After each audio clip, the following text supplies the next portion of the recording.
Pretbloķēšanas bremžu sistēma, jeb ABS saīsinājumā. Jūs visticamāk esat par to dzirdējuši, un ja vadāt automašīnu vai modernu motociklu, iespējams jau esat to izmantojuši. Bet kā tā īsti darbojas?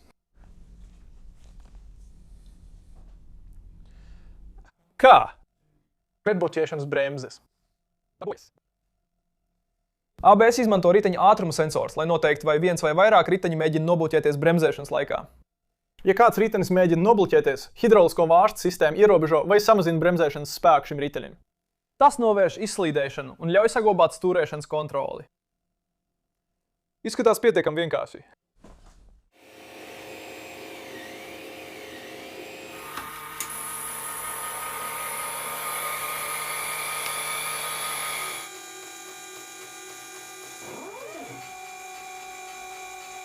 Es sāku 3D drukāt un CNC izgriezt dažādas mehānismu detaļas, kas spētu atbrīvot spriegumu trošu bremzēs.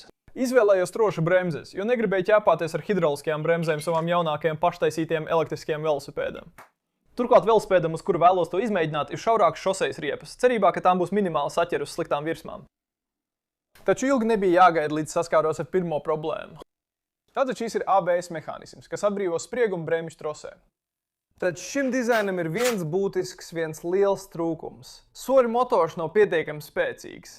Sākotnēji es izmantoju šo soļu motoru, kuram ir 1,2 Nm griezes momenti, bet šim jaunajam ir 2,8 Nm griezes momenti, un tas joprojām nav pietiekami, lai noturētu bremžu spriegumu, ja es pavalku aizmugurējo bremzi.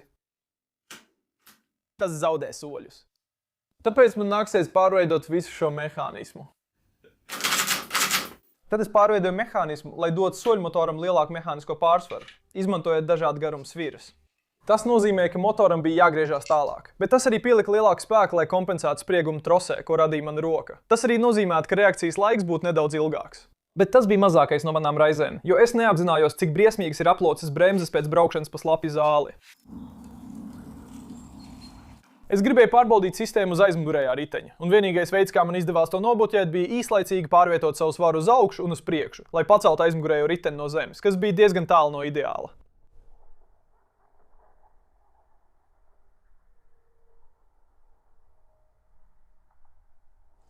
Tāpēc pēc tam, kad biju pielāgojis mehānismu apmēram 4 reizes, es nolēmu no tā atteikties un pāriet uz velosipēdu ar hidrauliskajām diska bremzēm. Ja esi viens no maniem abonentiem, tu visticamāk atpazīsi, ka tas ir mans paštaisītais elektriskais velosipēds. Pirms šī video es biju noņēmis piedziņu, jo augstsprieguma baterijas traucēja ABS elektronikai. Lai precīzi izmērītu riteņa ātrumu, es izgatavoju šo 3-dimensiju drukāto disku ar 120 spraugām tajā. Pie dakšas ir piestiprināts sensors ar infrasarkano staru, un šīs infrasarkanais stars spīd cauri diska spraugām. Kad ritenis griežās un stars tiek pārtraukts vai atjaunots, sensors izvada augstu vai zemu signālu. To pēc tam var izmantot, lai aprēķinātu riteņa ātrumu līdz pat 50 reizēm sekundē. Interesanti, ka tieši šo pašu ātrumu mērīšanas metodi es pamanīju izmantot arī motociklam ar pretbloķēšanas bremžu sistēmu. Virzoties augšu pa rāmi ir melna kaste, kurā atrodas elektronika, kas vadīs ABS sistēmu. Melnajā kastē atrodas TNC 3.6 plate, kas darbinās ar Arduino kodu, un tā ir arī SD kartes slots, lai es varētu reģistrēt testa datus un cerams optimizēt sistēmu. Kad Arduino kods nosaka, ka bremze jāatlaiž, tas sūta impulsus soļu motoru driverim, kas atrodas šajā lielajā dzesētājā. Tas pēc tam nosūta strāvu uz motoru, kas uzstādīts uz stūres, lai tas grieztos. Mehānisms bremzes atlaišanai ir patiešām vienkāršs. Tā ir vienkārši gara svira, kas piestiprināta pie bremžu sviras un pie kuras piestiprināta īsa virves daļa. Virsveļ ļauj bremzi izmantot kā parasti, bet, kad nepieciešams, tā ļauj motoram pievilkt bremžu sviru, pretēji manas rokas spēkam, un atlaist bremzi. Pirms es pārbaudu šo sistēmu, parunāsim par to, kā varētu darboties pretbloķēšanas bremžu sistēmas aktivizācija.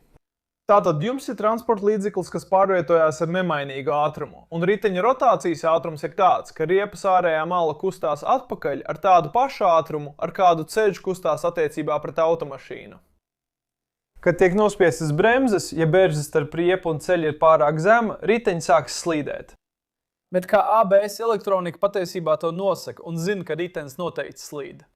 Patiesībā uz šo jautājumu ir diezgan sarežģīti atbildēt, tāpēc vispirms pievērsīsimies tam, izmantojot dažas loģiskas pieejas.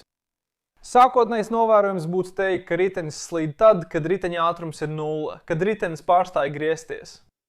Un tā kā man uz mana velosipēda priekšējā riteņa ir ātruma sensors, es varu ieprogrammēt elektroniku tā, lai tā atlaiž bremzi, kad ātrums sasniedz 0. Tagad es patiesībā ieprogrammēšu to tā, lai bremze tiktu atlaista, kad ātrums ir zemāks par 0,5 metriem sekundē. Tas ir nedaudz vairāk par 1 jūdzi stundā. Un iemesls tam ir tāds, ka dažreiz sensors var nolasīt 0,0001 metrus sekundē un neatlaidīs bremzi. Tātad bremze tiks atlaista, kad ātrums būs zemāks par 0,5 metriem sekundē. Pamēģināsim to pārbaudīt.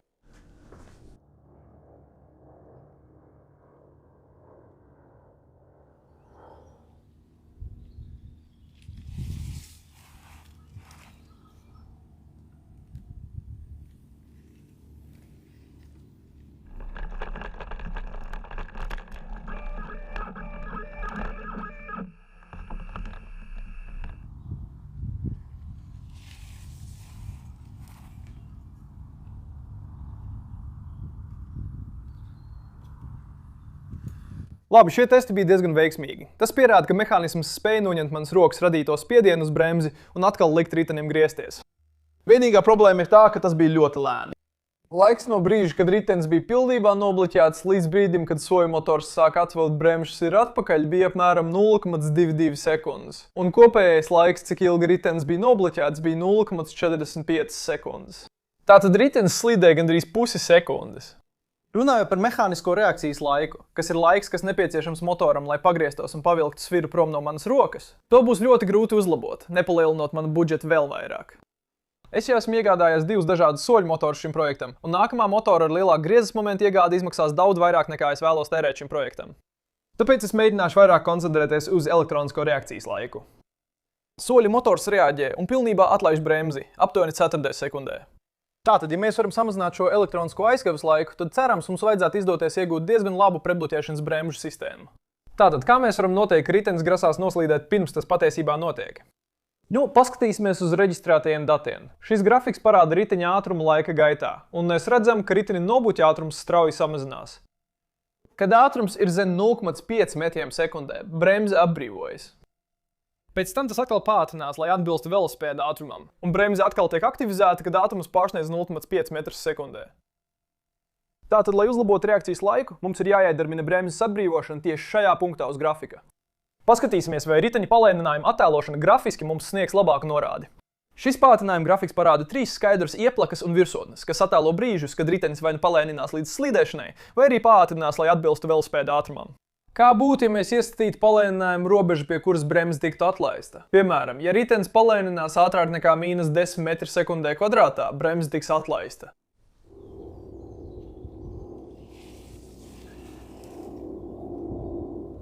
Šoreiz soļmotors sāk kustēties pēc 0,11 sekundēm, kas nozīmē, ka mēs esam samazinājuši elektronisko reakcijas laiku uz pusi. Bet bija neliela problēma. Tas pilnībā atbrīvoja bremzi tikai 1 reizi.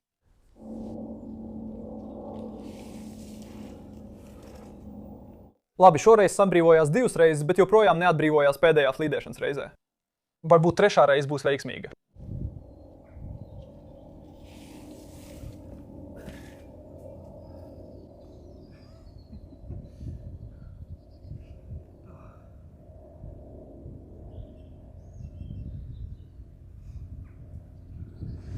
Labi, es esmu analizējis datus un palēnināto video, un es sapratu, ka palēninājums ir tikai maksimālā vērtība, vai drīzāk minimālā vērtība, jo tā ir negatīva.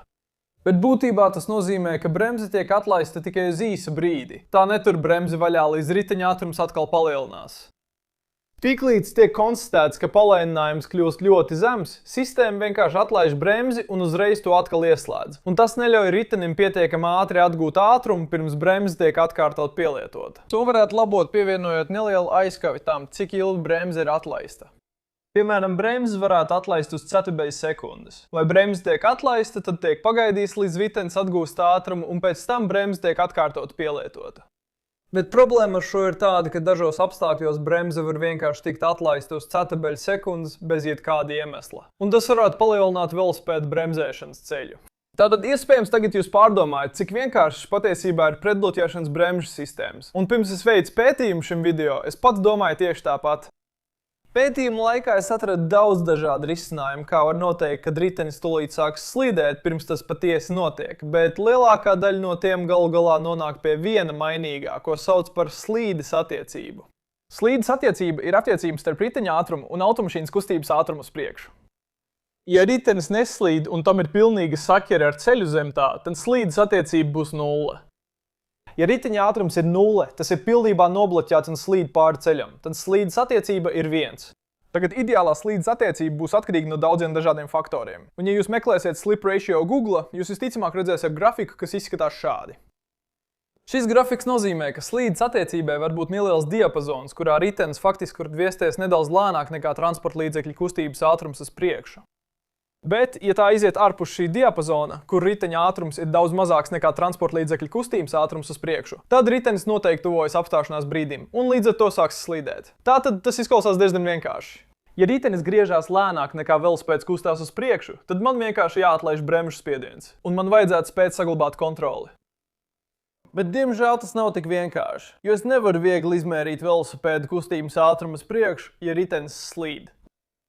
Ar automašīnu tev ir 4 riteņi, tāpēc, ja viens ritenis slīd, tev ir vēl 3 citi riteņi, ar kuriem var izmērīt automašīnas kustības ātrumu uz priekšu. Tu vari salīdzināt šos 3 riteņus ar to riteni, kas slīd, un atlaist bremzi tam ritenim. Bet ar velosipēdu, tā kā priekšējais ritenis ir pats svarīgākais, lai tas neslīdētu, tev kā atskaites punkts ir tikai aizmugurējais ritenis. Un ja tas aizmugurējais ritenis paceļās no zemes vai nobloķējās, tev vairs nav nekāda atskaites punkta, lai noteikti vai izmērītu, cik ātri velosipēds pārvietojas uz priekšu. Tātad lūk mans plāns. Kastē, kurā es uzstādīju elektroniku, es arī uzstādīju akselerometru. Tas tiks izmantos, lai izmērītu velosipēda palēninājumu. Tagad, kas notiks, ir tas, ka, kad es nospiedīšu priekšējo bremzi, būs palēninājums, kas aktivizēs ABS aktivizēšanas režīmu. Tas, ko tas darīs, ir saglabās sākotnējo riteņa ātrumu, pirms tas sāk slīdēt, un tas arī ieslēgs taimeri. Tagad, tā kā mēs varam aprēķināt ātrumu reizinot pātrinājumu ar laiku, mēs varam paņemt sākotnējo ātrumu un no tā atņemt pātrinājumu, reizināt ar izmērīto laiku šajā periodā. Tātad mēs būtībā varam aptuveni noteikt velosipēda ātrumu uz priekšu, sākot no šī sākotnējā ABS aktivizācijas punkta. Tas viss ir teorija, bet tā kā man akselerometrs jau no paša sākuma bija uzstādīts uz velosipēda, es šo teoriju faktiski esmu pielietojis iepriekšējo testa datu žurnāliem. Un tas izskatās diezgan daudz sološi. Tātad, ko es darīšu? Es uzstādīšu, lai bremze atbrīvojas, kad riteņa ātrums ir zemāks par šo aprēķināto velosipēda ātrumu, jo tad tam noteikti jāslīd. Tātad, ko es darīšu? Es uzrakstīšu kodu, ko ieprogrammēt velosipēdā, un tad mēs to varēsim notestēt.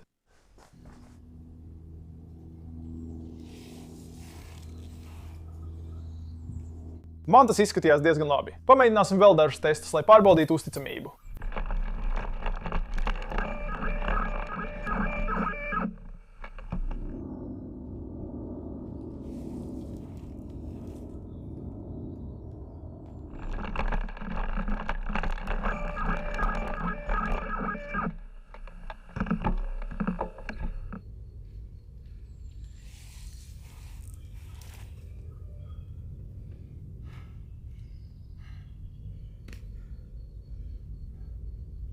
Es to vairs nevaru izdarīt.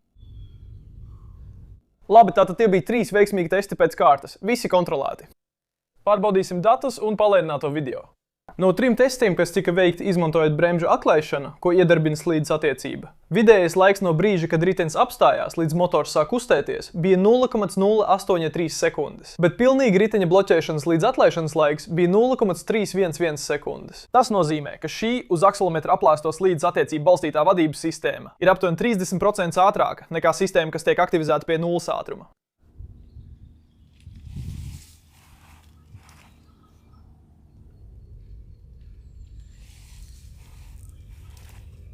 Ņemot vērā, ka 0,24 sekundes no šī laika aizņem motora pagriešanās, faktiskais elektronikas reakcijas laiks pats par sevi bija 3 reizes ātrāks. Es saprotu, ka ar to vēl nepietiek, lai pilnībā novērstu riteņa bloķēšanos, bet saskaņā ar maniem saņemtajiem datiem, lai atlaistu bremzi pirms riteņa apstāšanās, visai sistēmai būtu jāatpazīst notiekošais un jāatbrīvo bremze 0,08 sekundēs. Protams, tas varētu būt iespējams ar lielāku budžetu un pieredzējušākiem elektronikas inženieriem, bet šajos testos slīdēšana 1/3 sekundes vertikālā pozīcijā bija ļoti kontrolējama. Tagad jūs varētu domāt, kā ir ar dažādām virsmām. Sniegs tuvākajā laikā neatgriezīsies, tāpēc es nolēmu izmēģināt dažādas virsmas, ar kurām varētu saskarties ikdienas braukšanā.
Bet tas lika man aizdomāties, vai tiešām velospēdam ir nepieciešama pretbloķēšanas bremžu sistēma?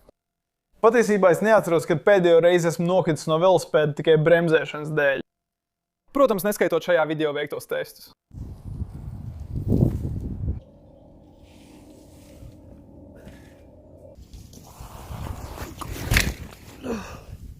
Es domāju, ka ir svarīgi par to padomāt, jo pretbloķēšanas bremžu sistēma velospēdam negarantēs saķeri priekšējiem ritenim.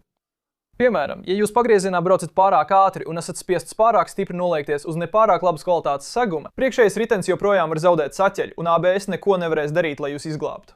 Es domāju, ka ABS motociklam ir pavisam cits stāsts, jo motocikli pārvietojas daudz ātrāk un tiem arī biežāk nākas veikt ārkārtas apstāšanos. Arī pretbloķēšanas bremžu sistēmas izmaksas motociklam ir daudz mazāka daļa no kopējām transporta līdzekļu izmaksām, salīdzinot ar tās uzstādīšanu velosipēdam. Arī tas ir jāapšauba, ja vēlaties to teikt. Pretbloķēšanas bremžu sistēma ir laba nepieredzējušiem riteņbraucējiem. Jo visticamāk nav tik daudz nepieredzējušu riteņbraucēju, kuri būtu gatavi ieguldīt nepieciešamo naudas summu, lai iegūtu pretbloķēšanas bremžu sistēmu. Bosch 2018. gadā izlaida pretbloķēšanas bremžu sistēmu dažiem saviem elektriskajiem velospēdiem, un viņi pat integrēja sistēmu pret pārlidošanu pāri stūrei, kur būtībā tiklīdz aizmugurējais ritenis paceļās no zemes, bremze tiek atlaista, lai novērstu pārlidošanu pāri stūrei. Interesanti, ka es arī varu ieviest šo savam velospēdam, jo akselerometra blokā ir arī daži žiroskopi. Es izlasīju apskatu par Bosch e-velospēdu sistēmu vietnē e-bikemtb.com, un tur teica, ka Bosch ABS e-velospēds ir ideāls risinājums turistiem paredzētiem nomas e-velospēdiem. Un es domāju, ka tas ir ļoti labs arguments, jo es neticu, ka ir daudz cilvēku, kuri nav pieredzējuši riteņbraucēji un būtu gatavi iztērēt tik daudz naudas, cik nepieciešams, lai iegādātos velospēdu ar ABS bloku. Bet turistiem, kuriem varētu nebūt liela pieredze riteņbraukšanā, manuprāt, tas ir ideāli. Tātad es domāju, ka ar to arī šis video ir noslēdzies. Aptuveni 4 nedēļas tika veltītas izpētei un izstrādei. Izveidot šo projektu, to pārbaudīt, lielākā daļa laika tika veltīta problēmu novēršanai, gan motoru nepietiekamā griezes momenta jautājumiem, gan arī kļūdām elektronikas kodā. Brīžiem tas man nedaudz padarīja traku, bet kopumā tas bija diezgan patīkami. Ja jums patiks šis video, būtu pateicīgi, ja atstātu patīgi. Ja kanālā esat pirmo reizi un vēlaties redzēt līdzīgas video, protams, par dažādām tēmām, bet ziniet citus inženierijas tipa video, lūdzu spiediet abonēt zemāk. Man jāizsaka milzīgs paldies visiem maniem atbalstītājiem par atbalstu šajā 4 nedēļu darba periodā. Es augšupielādēju dažādus video ar jaunumiem par projektu, kamēr strādāju pie tā. Un jautājumi, ko jūs uzdevāt Patreon platformā, man ļoti palīdzēja virzīties pareizajā virzienā, lai saprastu, ko cilvēki vēlas uzzināt, runājot par tēmām. Un arī jūs sniedzāt lielisks ieteikums, kas palīdzēja man palikt uz pareizā ceļa, jo dažbrīd apjuka informācijas daudzumā. Jā, liels paldies, ka skatījāties un tiekamies nākamajā video. Uz redzēšanos!